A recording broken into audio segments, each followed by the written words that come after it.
Good evening again, everyone. Just another update. Today is the end of day 3 at CHIPSA. Have a little bit more information. I'm going to try to answer some more questions. But before I got into that, there were a couple of treatments that we're going to get at CHIPSA that I forgot to mention the other night, so I just wanted to add those at the beginning of this video real quick. First one, I want to elaborate on the IPT, which is the insulin-based chemotherapy that we do here.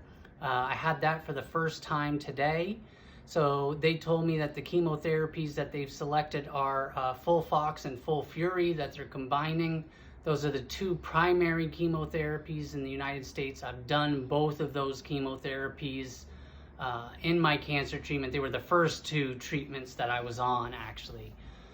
So what they do is they use about a 20% dose as compared to what I would get in the US. And then it's combined with insulin again so that the tumor mistakes it for just insulin, sugar absorbs it, and so that the chemotherapy has a greater response because it's directed directly to the tumor. Side effects of that are pretty much the same as chemotherapy: fatigue, nausea, just sickness in general. I noticed today, even while I was getting it, and when I went through it the first times, it just makes my legs feel so heavy. Just it's like they're iron or something. So that's something I experienced before and I noticed today.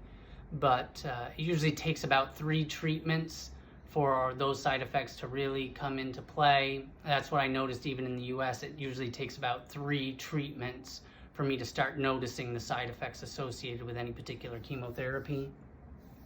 One of the others, and one of the major reasons we came, is for a vaccine called the VG5000, which I believe was originally discovered in Russia, or originated in Russia, and the 5000 is just on the 5th generation of this vaccine.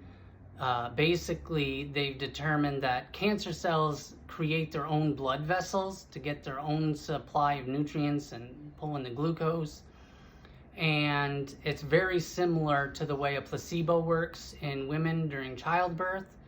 So the VG5000 administers an injection of placebo cells that have been donated. The white blood cells recognize that as a foreign body and create antibodies to attack those placebo cells. By doing that, they essentially learn how to attack the same cellular structure that creates the blood vessels for tumors. And so then it starts destroying the blood vessels that the tumors are using as well, by extension. And the other treatment is called Myers treatment. And we're least familiar with this, but it appears that the US has been trying to get it approved for the last year or so. And it's another white blood cell treatment. They use a CP8, I'm not sure exactly what that is, but it's to help the T cells, the memory white blood cells, more easily identify cancer tumors to attack them. And it's usually done in combination with a protein suppressant to suppress a specific protein, which then also makes it easier for the T cells to identify cancer tumors. Research has shown that this is an especially effective treatment for 5 or so different types of cancers, but one of those is specifically MSS colon cancer, which is the type of cancer that I have. So those are the other treatments, a little bit more about them that I left off yesterday. And then I just wanted to talk about what a day is like for us here. So I wake up at about 7 o'clock in the morning and I have to do a coffee enema. It takes me about 10 minutes to prep the coffee enema, 15 minutes to administer the coffee enema. Then I'm sick for about 30 minutes. And then there's maybe another 10 minutes of cleanup and staging it to start the next coffee enema later in the day.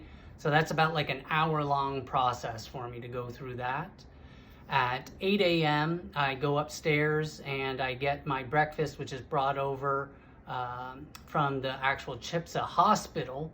I'm at a clinic here for outpatients, so inpatients go to the hospital. It's basically a vegan Gershon diet. I usually get 1 piece of Ezekiel bread, which is like a nut seed based bread, a cup of fruit, some oatmeal, a little honey, a warm cup of fruit. I don't know how else to explain it other than that. Some cottage cheese, and that's about it. It's probably my favorite meal of the day. From there, my treatments start at 9 a.m. at the clinic. That usually starts with the vitamin C treatment, or the Apatone that I mentioned in the last video. It's administered through an IV drip. So while at Vandy, I had a power port installed in my chest for chemo infusions. They access this port here, and I have a grip needle with a tube, a cord that comes down to about my stomach that they leave in. I have it in all 24/7 while here. And so all my IVs are administered through that. That usually maybe an hour-long infusion, the vitamin C. Then we might move on to something like the Coles, which is the bacterial infusion to create an antibiotic response. That usually gives me flu-like symptoms while I'm there. If it's administered by IV, I'll get a fever, the chills, body aches, I can feel nauseous. It usually lasts for several hours. Sometimes the Coles is administered by injection, and I have that in my arm. It's very sore, it's warm, it's swollen, but that's just what comes with the territory, I guess. There's sometimes some classes throughout the day as well that kind of address preparing us to go home and what we're going to have to deal with there, nutritional, along with the Gershon diet kind of thing, and then just education on prepping meals, what kind of cookware to use to avoid toxins going into the body once we do get home. They have classes to educate us about these treatments. And so there's just a variety of things to help us to make this successful once we leave CHIPSA. So go through that. Usually I have 3 or 4 different types of treatments for a day. We're supposed to break around 1 in the afternoon for lunch. My lunch comes to the hotel. It's more juices. It's usually a salad with some bell peppers and an assortment of vegetables, maybe some beans, maybe a potato or a sweet potato or carrots. Probably my least favorite meal of the day. I've never gotten to break at lunch though. Like if I'm on Coles, I have a fever. They can't let me leave the facility. Sometimes, like today, I had an ultrasound so that they could get a baseline. So there just always seems to be something going on. I never usually get out by 1 o'clock for lunch. The afternoon program is pretty much the same, just filling it out. Sometimes there's the blood oxygenated infusion where they mix blood, oxygenate it, and then reinfuse it back into the body. Usually I'll get the GM-CSF sprays to create cell reproduction in the afternoon as well. So treatments usually end around 3 or 4 p.m.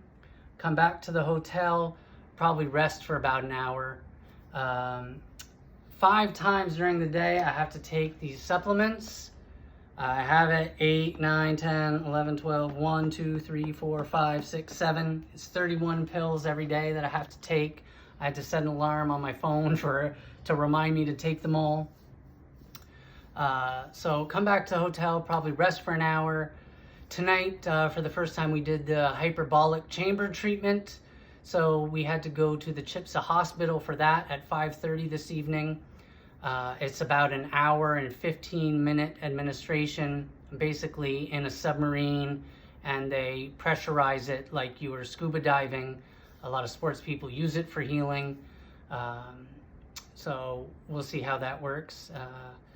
Got back here around 6:30. They bring over my dinner at 6 p.m.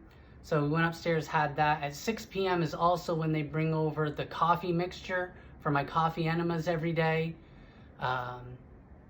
Finish eating dinner, come downstairs. 7 p.m., I give myself another coffee enema. So that's about another hour. 8 p.m., if I have more work to do, I try to do some while I'm at the facility every day. But if I didn't get to something, especially like if the colies is making me sick and I'm just out for a few hours, I try to wrap that up in the evening. We might do a video like this, or my sister and I might play cards, or just lie down and rest a little bit more. But by 9 o'clock, we're probably calling it a night, and then start all over the next day. So I just wanted to let you know a little bit what this process is like. It's not really a vacation. I've been sick every day I've been here probably. Today, actually, I feel a little bit better than usual, but it was the first day on the chemotherapy, and so that sickness probably won't kick in until I've had it a few more times. So thank you. I hope that helps. If anybody has any questions, just leave a comment, and we'll try to address it in the next video. Thanks. Bye.